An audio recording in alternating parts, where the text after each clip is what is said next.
हे स्वागत, good morning, नमस्ते, आदाब, सत श्री अकाल। क्या हालचाल? आई होप कि आप सभी लोग बढ़िया होंगे। तो भाई बात ऐसी है कि रात में हम लोग इस जगह पे आ गए थे। ये वाला एक पीछे मेरे पेट्रोल पंप दिख रहा होगा, तो यहाँ पर हम लोग रात में आए और रुके हुए थे। और सुबह यहाँ से हम लोग निकल रहे हैं एक नए डेस्टिनेशन पे, जिस जगह का नाम है उन्नाकोटी। उन्नाकोटी में हम आप लोगों को आज दिखाने वाले हैं वहाँ की जो ट्रेडिशनल चीज़ें हैं। ना बात ऐसी है कि अभी मेरे भाई लोग आगे चले गए, तो अभी एक सलमान भाई मिले हैं मेरे को, तो thank you so much bro. और मैं इन भाई के साथ थोड़ा सा आगे तक जा रहा हूँ, जहाँ तक मुझे लिफ्ट मिली है, मतलब जहाँ तक भाई जाएंगे वहाँ तक मैं चला जाऊँगा। इसके बाद देखता हूँ, मुझे जाना भी उन्नाकोटी। अगर बाबा जी वापस से आएंगे तो उनके साथ, नहीं तो मैं लिफ्ट लेके वहाँ तक पहुँचूँगा। उन्नाकोटी अगरतला से 148 किलोमीटर की दूरी पे है। अगर आप उन्नाकोटी आते हैं तो आपको पहले अगरतला आना पड़ेगा या तो सिलचर आना पड़ेगा। सिलचर से आपको डायरेक्ट वहाँ के लिए बस या कैब करके आना पड़ेगा, कि बस तो उधर चलती नहीं है। और रास्ते की अगर बात करें तो आप लोग देख ही रहे हैं, रास्ता कुछ ज़्यादा ही ख़राब है, तो मतलब कैब करके आना अच्छा रहे, क्योंकि यहाँ पर ट्रांसपोर्टेशन की बहुत अभाव है। और हम लोग कैसे कैसे जा रहे हैं हमें मालूम है। तो गाइस फाइनली हम लोग पहुंच चुके हैं अभी उन्नाकोटी, और उन्नाकोटी का ये है मेन द्वार, और यहाँ से हम लोगों को एंट्री करना है। और जैसे आप यहाँ पर आते हैं तो आपको इस जगह पे, मतलब यहाँ पर एक काउंटर है। काउंटर पे यहाँ पर गाइड किया जाता है कि भाई कैसे, मतलब यहाँ पर कुछ लिखना होता है भैया, एंट्री करना पड़ता है। तो भाई यहाँ पर आके आपको एंट्री करना होगा, और एंट्री करने के बाद आपको अंदर जाना होगा। और मैं आपको एक अच्छी बात बता दूँ, यहाँ पर कोई भी चार्जेस नहीं लगता आपको। आप लोग बस यहाँ पर एंट्री करिए, अपना नाम लिखिए, अपना मोबाइल नंबर लिखिए और यहाँ से एंटर कर जाइए। तो फाइनली हम लोग यहाँ पर आ चुके हैं, तो अब चलते हैं अंदर की तरफ। हमारी एंट्री हो गई है, और थैंक यू सो मच भैया। यहाँ पर हम लोगों ने अपना सामान रख दिया, और भाई यहाँ से हो गई हमारी एंट्री, और अब हम लोग जा रहे हैं इस तरफ। तो गाइस हम लोग अभी आ गए यहाँ पे, और यहाँ से भाई यहाँ हमें जो पत्थरों के अंदर जो निकासी वो दिखने स्टार्ट हो गई। स्पेशली यहाँ पर एक आपको हिदायती लिखा हुआ है, आर्कियोलॉजिकल सर्वे ऑफ इंडिया के तहत तुम अगर कोई भी यहाँ पर नुकसान पहुँचाते हो तो आपको 1 लाख तक का जुर्माना और 2 साल तक की जेल हो सकती है। तो भाई ऐसी कोई भी गलती मत करना। और इसके बाद यहाँ पर कुछ बांग्ला में लिखा हुआ है, ये बांग्ला लैंग्वेज।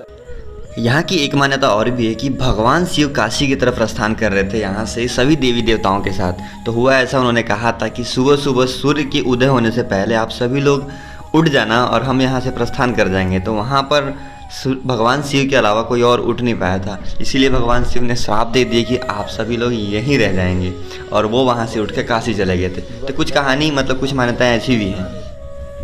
उन्नाकोटी में आपको 2 तरह की मूर्तियाँ मिलती हैं। एक तो पहाड़ को काटकर बनाई गई है, और दूसरी पत्थरों के ऊपर उकेरी गई। ज़्यादातर मूर्तियाँ यहाँ पर हिंदू धर्म की प्रतिमाएँ हैं, जिसमें भगवान शिव, देवी दुर्गा और भगवान विष्णु, भगवान गणेश आदि मूर्तियाँ बनी हुई है। मतलब यहाँ पर इस स्थान के मध्य में भगवान शिव का एक विशाल प्रतिमा मौजूद है, जिसे उन्नाकोटेश्वर के नाम से जाना जाता है। मतलब उन्नाकोटी में सबसे बड़ी जो मूर्ति है भगवान शिव की मूर्ति है, जो कि 30 फीट लंबी है।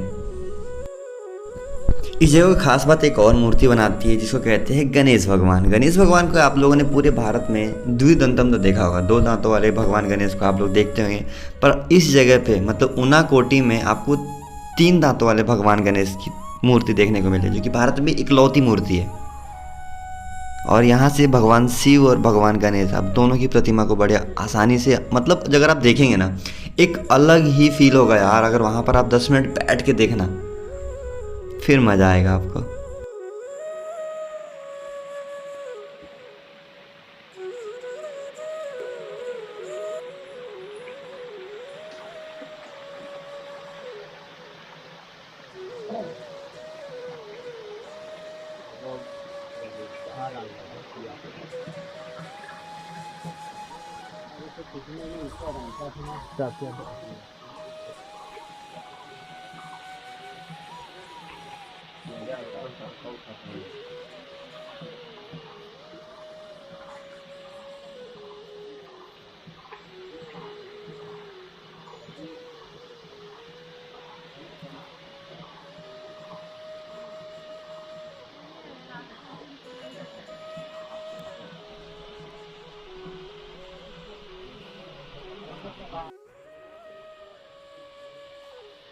तो गाइस उन्नाकोटी में यहाँ पर आप लोगों को बहुत सारे ऐसे स्ट्रक्चर्स देखने को मिल जाएगा।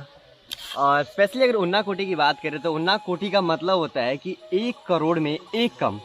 कहानी ऐसी भी बताया जाता है कि यहाँ पर क्या हुआ था कि एक शिल्पकार था, मतलब वो पत्थरों में शिल्प बनाता था। तो उन्होंने भाई भगवान शिव से बोला कि मुझे भी आपके साथ कैलाश पे जाना है। तो उन्होंने बोला कि आप ऐसा करो, अगर आपने एक रात के अंदर अगर 1 कोटि अगर आपने मूर्तियां बना दी तो मैं आपको अपने साथ कैलाश पे ले चलूँगा।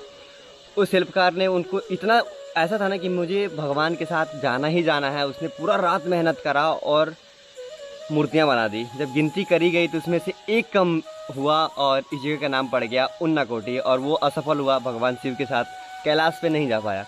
तो ऐसा भी इस जगह के बारे में कहा जाता है और बहुत ही स्पिरिचुअल जगह है। तो मैं देख रहा हूँ और बहुत ही ज़्यादा यहाँ पे मूर्तियाँ दिख जाएगी। हर पहाड़ में जितने भी पत्थर है सभी पत्थरों में आपको कुछ ना कुछ देखने को मिलेगा।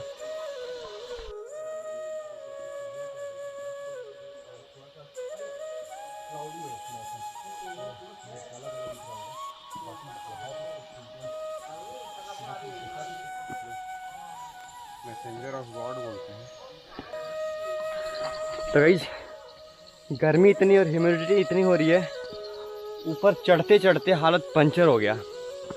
और बाकी आज की इस वीडियो को हम लोग फुल ऑन फुल क्या बोलते हैं हिस्ट्री के साथ रिलेट कर रहे हैं, तो आप लोगों को मज़ा आ रहा होगा। तो गाइस हम लोग अभी पहुंच चुके हैं उन्नाकोटी के सबसे ऊपर वाले मंदिर में। यहाँ पर एक परिसर बनाया गया है। यहाँ पर बहुत सारे मंदिरों को मतलब बहुत सारी मूर्तियों को संरक्षित करके रखा गया है। जैसे कि आप लोग देख सकते हैं, या तो ये मूर्तियाँ यहाँ से नीचे से गिरी होंगी या तो फिर इनको कहीं और जगह पे स्थापित करना होगा। तो ये है कुछ यहाँ का दृश्य। तकरीबन यहाँ पर 1 2 3 4 5 6 7 8 9 10 11 12 मूर्तियाँ हैं टोटल। और यहाँ पर भाई ऊपर आने के बाद एक सुकून का हवा आएगा और उसको फील करेंगे ना, मज़ा आ जाएगा।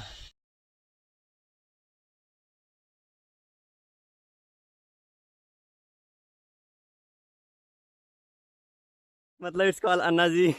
तो sir where from? We are from Tamil Nadu. वो सर फ्रॉम सेलम। मैंने सर को बताया, पता है कि हमारी बात कन्वर्सेशन हो रही थी, मैंने बताया कि सर जब मैं अभी पंजाब से कन्याकुमारी ऑल बाय वॉक गया था तो मैं सेलम करूर होते हुए गया था। तो वही से हम लोग बात कर रहे थे और अच्छा लग रहा भाई। मतलब इधर नॉर्थ ईस्ट में तमिलनाडु के लोग इट्स इम्पॉसिबल वाली जगह पे पॉसिबल हो रहा है। Hi. सर भी हैं। Hi. Nice meet you. Thank you sir, nice to meeting you all guys. तो गाइज ये रहा उन्नाकोटी का टूर। आई होप कि आपको ये वीडियो पसंद आई होगी। अगर आप मेरे चैनल पे नए हैं तो लाइक कमेंट शेयर सब्सक्राइब कर दीजिए, जिससे क्या कि मेरा हौसला बढ़ जाएगा। तो ठीक है, फिर मिलते हैं आपसे त्रिपुरा के किसी अन्य प्लेस पे, और तब तक के लिए टाटा बाय बाय, जय हिंद जय भारत।